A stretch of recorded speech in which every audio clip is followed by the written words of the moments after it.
గొల్లపూడి మారుతీరావు.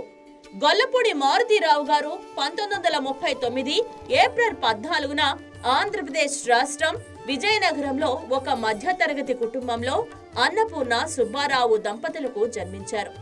ఆయన మ్యాథమెటికల్ భౌతిక శాస్త్రంలో బిఎస్సి చేశారు. వీరు రచయిత, నటుడు, సంపాదకుడు, వ్యాఖ్యాత, విలేకరి. వీరు తెలుగు సాహిత్యాభివృద్ధికి కృషి చేశారు. వీరు తెలుగు సినిమా రంగంలో మాటల రచయితగాను, నటుడిగాను సుపరిచితులు. సినిమాల్లోకి రాకముందు నాటకాలు, కథలు, నవలలు రాసేవారు.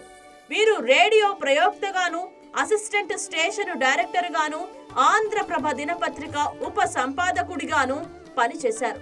వీరు తర్వాత రేడియోలో ట్రాన్స్మిషన్ ఎగ్జిక్యూటివ్ గా ఎంపికై హైదరాబాద్ కు మారారు. మొత్తం 20 సంవత్సరాలు పనిచేసి అసిస్టెంట్ స్టేషన్ డైరెక్టర్ హోదాలో పదవీ విరమణ చేశారు.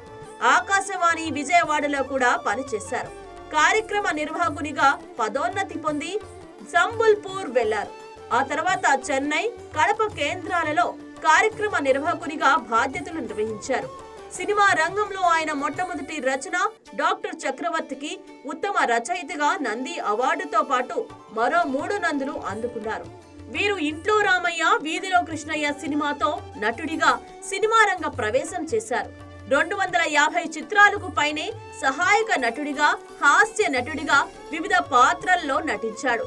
మారుతీరావు గారు రాసిన తొలి కథ ఆశాజీవి ప్రొద్దుటూరు నుంచి వెలువడే స్థానిక పత్రిక రేనాడులో 1954 డిసెంబర్ 9న వెలువడింది.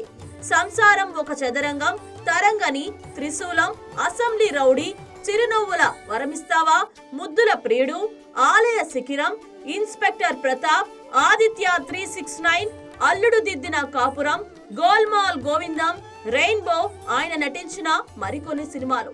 మారుతీరావు గారిని ఒక భారతదేశంలోనే కాకుండా వివిధ దేశాలలో అనేక బిరుదులు, సన్మానాలు వరించాయి.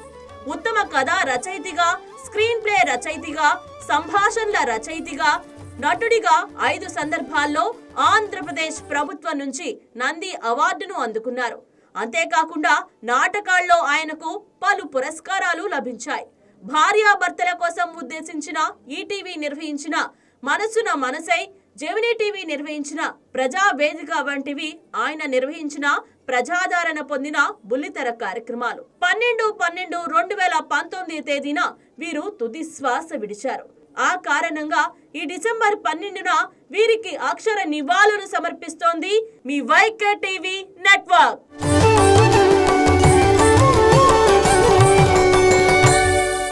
ఈ వీడియో మీకు నచ్చినట్లయితే లైక్ చేయండి, షేర్ చేయండి, మా ఛానల్కి సబ్స్క్రైబ్ చేయండి.